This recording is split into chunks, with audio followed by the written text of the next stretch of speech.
Hi everybody, welcome back. We're going to go over a few things on how the layout framework was actually built. We'll show you some of the welding that was done, the sandwich that is formed with the steel core and the plywood exterior, and just some of the initial track layout of the railroad itself.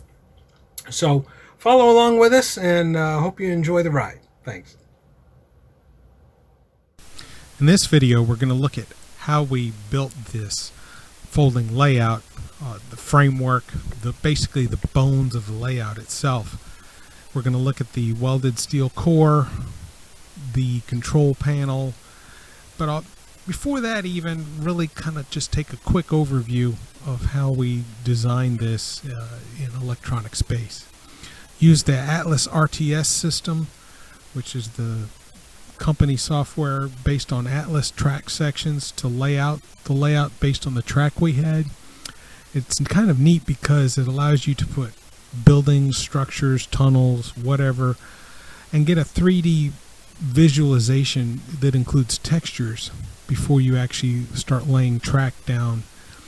It's kind of neat because it just saves you so much time in not having to pull things back apart.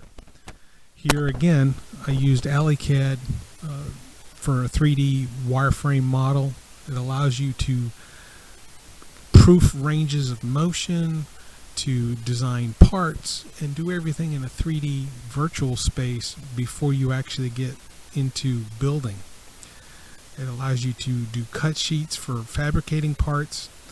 It makes you sure that you're going to be able to clear the ceiling, walls, other furniture in the room. It also lets you determine your height for sitting and standing to give you that happy medium based on how tall you personally are. It also allowed me to do some control panel mock-ups, look at how sizing wise my components will fit into there, layout switches. This did change and evolve over time a little bit, but it gives you a starting place and keeps you from having to go over things more than once. In this next photo here, you can see where we started with the welding up of the Unistrut core, the framework for the layout. The baseboard is plywood 3/8 inch and it's screwed straight into this framework.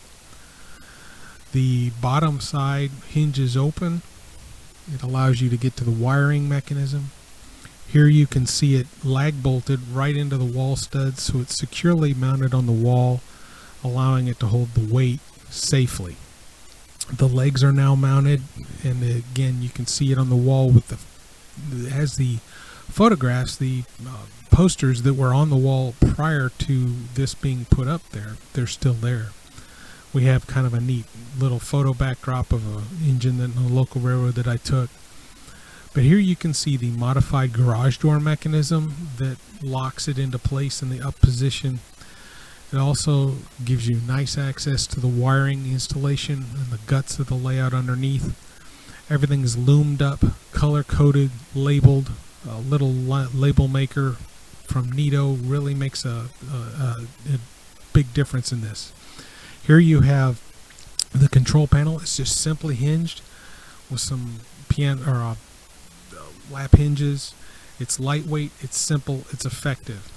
I wanted to keep a color scheme that's along the Union Switch and Signal historical colors on the old school panels. I was particularly inspired by a panel from the Richmond, Virginia Science Museum, where they had the Richmond, Fredericksburg, and Potomac Railroad at one time. Again, we're mounting these components on here. You'll see the strapping that allows them to go upside down. A couple boat cleats are all you need to secure the electrical cords in place. The layout itself is actually strong enough to hold my body weight, and that's a neat testament to the ruggedness in a lightweight package that allows this thing to have some durability to it. The conveyor belt that moves the storage boxes for the containers and vehicles along the top was sewn up just with some duck cloth. I have aluminum spreader bars at each end that allow you to have a single pull point in the middle, but spread that load out and allow the conveyor to move evenly across. Here you see the boat winch that takes the switching yard up and down, and the clothesline that moves the conveyor belt back and forth. I use a Mason line for that, and it's actually steel cables for the other yard. So I hope you get inspired. This is just a quick little overview for some inspiration. So thanks for watching, and have a great day.